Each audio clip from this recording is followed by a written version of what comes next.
को आप कैसे देखते हैं? देखिए, सीधे तौर पे आप देखिए कि एक तरह से साउथ से बीजेपी खत्म हो गई और बीजेपी का नामो निशान मिट गया। तेलंगाना एक अद्भुत उदाहरण है जब बहुत बड़ी जीत कांग्रेस की हुई है। राजस्थान एक तरफा नहीं गया, बीजेपी वो जो रिवाज है वहां वो रहा।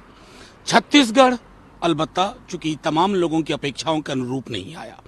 मध्य प्रदेश एकमात्र राज्य है जिसमें पड़ताल की आवश्यकता है।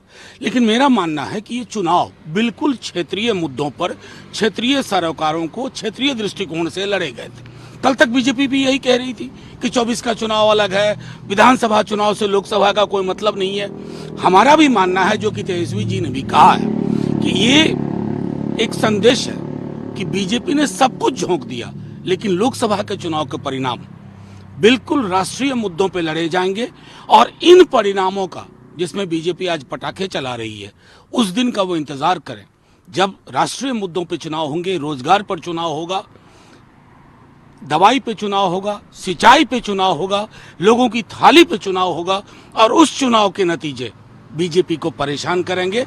ये हमारा, मैं मानता हूं कि आज के चुनाव से अगर कोई टेक अवे है तो इस तरह की टेक अवे है। इंडिया गठबंधन के कई नेता हैं जिन्होंने कहा है कि कहीं ना कहीं कांग्रेस का जो एक अहंकार या सोच था कि एकला चलो रास्ते पे, किसी को नहीं इनवाइट करना, वो नीतीश जी हो, लालू जी हो, सबको दरकिनार, कहीं नहीं बुलाना, कहीं ना कहीं महंगा पड़ा। देखिए, मुझको सीधे तौर पे ये कहना है कि इंडिया गठबंधन कांग्रेस के अलावा उसमें कई सारे दल हैं और कांग्रेस के पाले में अब गेंद है।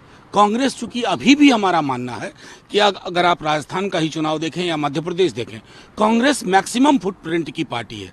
लेकिन कांग्रेस को भी इस हकीकत को अंगीकार करना होगा कि इंडिया गठबंधन के माध्यम से हम नरेंद्र मोदी जी की आत्ममुग्ध राजनीति का विकल्प, आत्ममुग्धता नहीं होगी, एक सामूहिकता में होगी। और मैं समझता हूं इसको कांग्रेस गंभीर चिंतन इस पर करेगी। संभवतः 6 तारीख से आप देखेंगे कि एक बेहतर रवायत की शुरुआत होगी। आप लोग भी चिंतित हैं जिस तरीके से 4 राज्यों के चुनाव आए हैं, क्योंकि बीजेपी का कहना है कि जैसा चुनाव मध्य प्रदेश में आया, राजस्थान में आया, छत्तीसगढ़ में हमने किया, बिहार में भी हम कुछ ऐसा करेंगे। तो लग रहा है कि नहीं, बीजेपी के लिए बिहार, छत्तीसगढ़ और मध्य प्रदेश नहीं है। मध्य प्रदेश, छत्तीसगढ़, राजस्थान बीजेपी तब भी थी जब बीजेपी बिहार में उसको 5 सीट भी नहीं थी।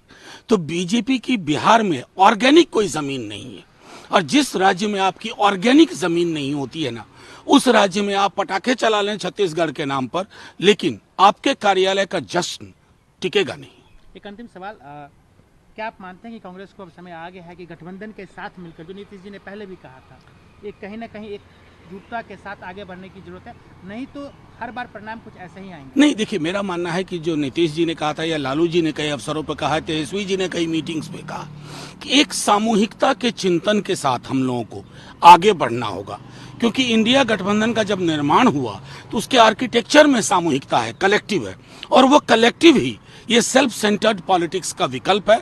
और मेरा पूरा यकीन है कि इस पर काम शुरू हो जाएगा।